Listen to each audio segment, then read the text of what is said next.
नमस्कार, मैं Vishnu Shankar TV9 Bharatvarsh digital के मंच से आपके सामने उपस्थित हूँ। 7 अगस्त को air India express flight AXB 1344 Boeing 737 Dubai से उड़ी और कोड़ीकोड आ रही थी। रात 7:40 के आसपास इसने लैंडिंग की कोशिश की। वहाँ पर तेज़ हवाएं चल रही थी, भारी वर्षा हो रही थी, रनवे टेबल टॉप था। विमान थोड़ी दूर रनवे पे आगे जाके लैंड हुआ, रुका नहीं, रनवे पर फिसलता रहा और आगे खाई में जाके गिर गया। विमान के 2 टुकड़े हो गए और 18 लोगों की जान चली गई।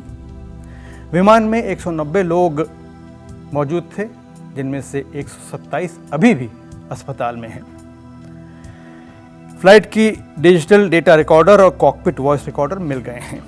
2 जांचों के आदेश दिए गए हैं। एक एयर इंडिया स्वयं करेगी और दूसरी एयरपोर्ट अथॉरिटी ऑफ इंडिया के तत्वाधान में होगा। Civil aviation minister Hardeep Puri ने कहा है कि विमान भारी बारिश के चलते रनवे से फिसल गया और रनवे की सीमा को लांघकर घाटी में जा गिरा।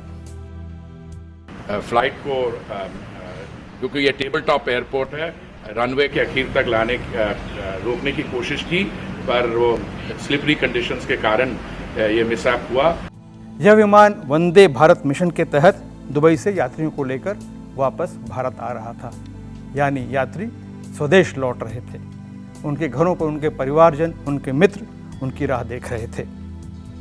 अफसोस, इनमें से कई परिवारों में ये इंतज़ार अब कभी ख़त्म नहीं होगा। जो यात्री बच गए वो बहुत भाग्यशाली हैं। विमान के दोनों कमांडर्स, पायलट्स ने अपनी जान की बलि देकर जहाज़ को कंट्रोल करने की कोशिश की।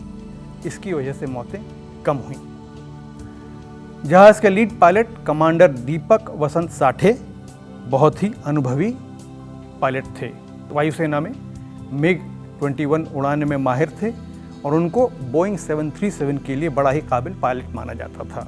उनके को पायलट, जिनका नाम अखिलेश कुमार था, वो भी दक्ष पायलट थे।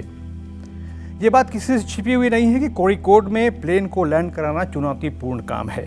एक तो टेबल टॉप रनवे, दूसरे मूसलाधार बारिश।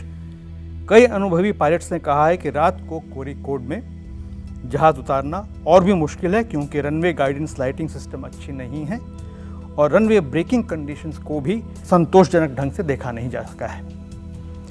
आपको याद होगा, मई 2010 में भी मैंगलोर इंटरनेशनल एयरपोर्ट में एक विमान एयर इंडिया एक्सप्रेस का ही था, वो दुर्घटनाग्रस्त हुआ था। वो घटना और भी दर्दनाक थी, क्योंकि उसमें 166 में से 158 यात्री अपनी जान से हाथ धो बैठे थे। तब जांच कमेटीज बनी, दुर्घटना के कारणों की समीक्षा की गई और ऐसे कदमों को उठाने के लिए कहा गया जिनसे आगे भविष्य में ऐसी दुर्घटनाएं न हों।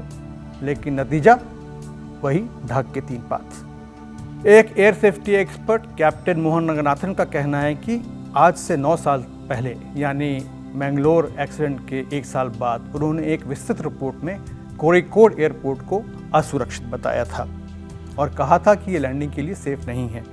इसके बावजूद एयरपोर्ट को सेफ घोषित करके इसको चालू रखा गया। कैप्टन रंगनाथन ने कोड़ीकोड एयरपोर्ट पर हुई मौतों को एक मर्डर जैसा बताया है। हालांकि कांग्रेस के MP शशि थरूर का कहना है कि कोड़ीकोड का एयरपोर्ट छोटा नहीं है, बहुत सारे इंटरनेशनल फ्लाइट्स को हैंडल करता है और ये जो दुर्घटना हुई वो एक्सट्रीम वेदर कंडीशंस के चलते हुई। खैर, सरकारें, सांसद और मंत्रीगण इस दुर्घटना पर स्पिन डालकर इसकी गंभीरता को कम करने की कोशिश भले ही करें, लेकिन सच्चाई यही है कि जिनकी जान चली गई वो अब वापस नहीं आ सकते। और इस बात की नितांत आवश्यकता है कि इस देश में जितने भी छोटे रनवे वाले एयरपोर्ट हैं या टेबल टॉप रन वाले एयरपोर्ट हैं, उन सभी की जल्दी से जल्दी सेफ्टी ऑडिट की जाए और खामियों को दूर किया जा सके। इससे विमान के पायलट, क्रू, यात्रीगण, उनके परिवारजन और एयरलाइंस के लिए भी यही सबसे अच्छा होगा।